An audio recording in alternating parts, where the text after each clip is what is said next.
Hello there, it's me, earthmanbrick, and we're back. Now, what we're going to be doing today is we're going to be making up, what is it called? Dreadnaught.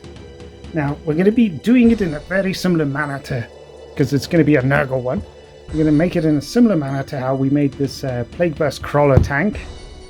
Now we've made these drones as well, the blight drones or fetid bloat drones, whatever you want to call them. We're going to use a similar painting style with the John Blanche, and I'm just going to show you how we've gone about this. So, using cardboard, I've gone and made a whole bunch of bits and bobs. Now, I thought I'd start off with the feet for the Dreadnaught, but these turned out to be rather on the small side once I started making the legs, and that's the joints there for the legs, and these were all made using cardboard. And just layer by layer. I'm kind of my good friend who owns his own aquarium channel. I'll put a link in the description below.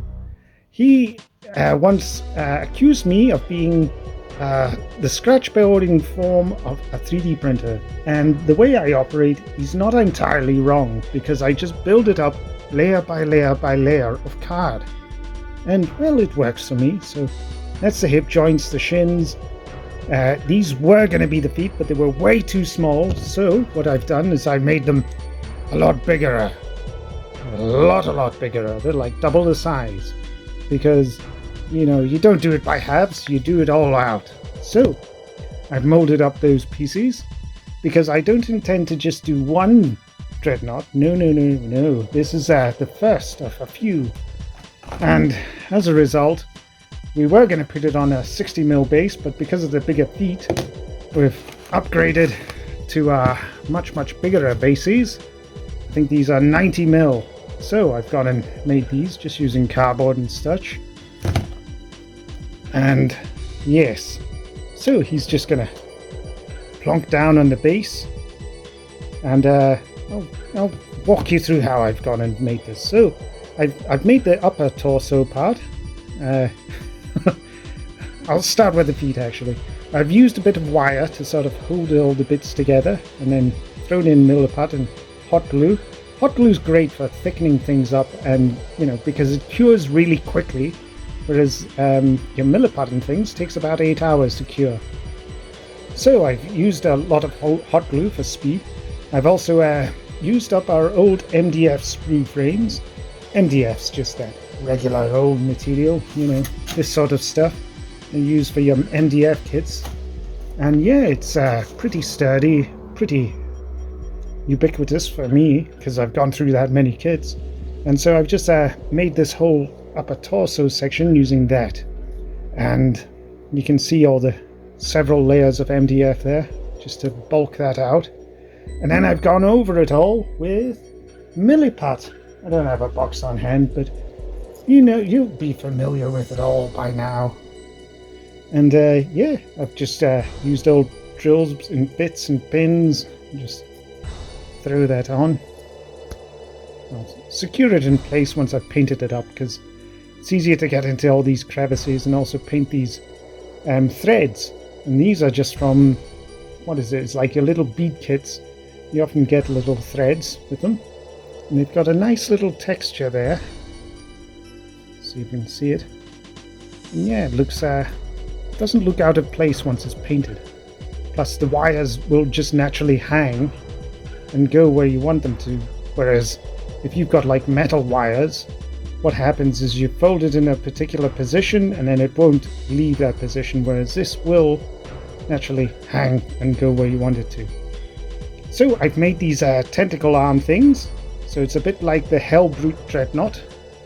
And I did here's a little sketch of how I've done it. So I've taken a piece of wire, usually the old ring binder wire does the trick, slopped on a whole heap of putty, just the Milliput, and then I've gone and cut in little grooves all around it, and then prodded it with a little circular thing, just to make all the little holes.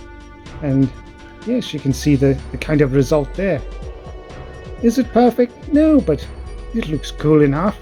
And I think I might add some extra ones underneath, because I've got some holes there.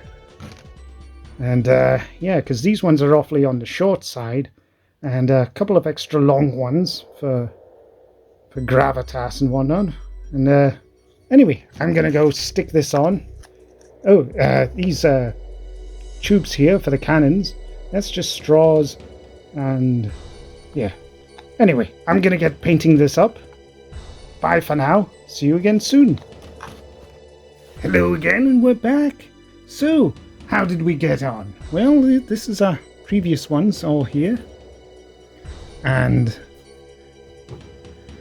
that's a Plagueburst Crawler and a Fetid Bloatrones. And here's our new bad boy. Now, the only thing I've got left to do on him, painting-wise, is just to add on an extra stippling of white over the top. And maybe add a little hint of red somewhere. But I'm not going to worry about that just now. I think he's kind of good enough. You get the general impression. What I did do was I added the 2 extra tentacles, which have definitely added to the build. Let's have a closer look. So there we go there. And again, we're going with the John Blanche style for the painting scheme. Definitely a case of less is more. So let's see how those cables turned out. They've turned out pretty darn nicely. Very happy with that. I did have to do some extra drilling and pinning just to make sure everything was locked in and very secure. And yes, there's nothing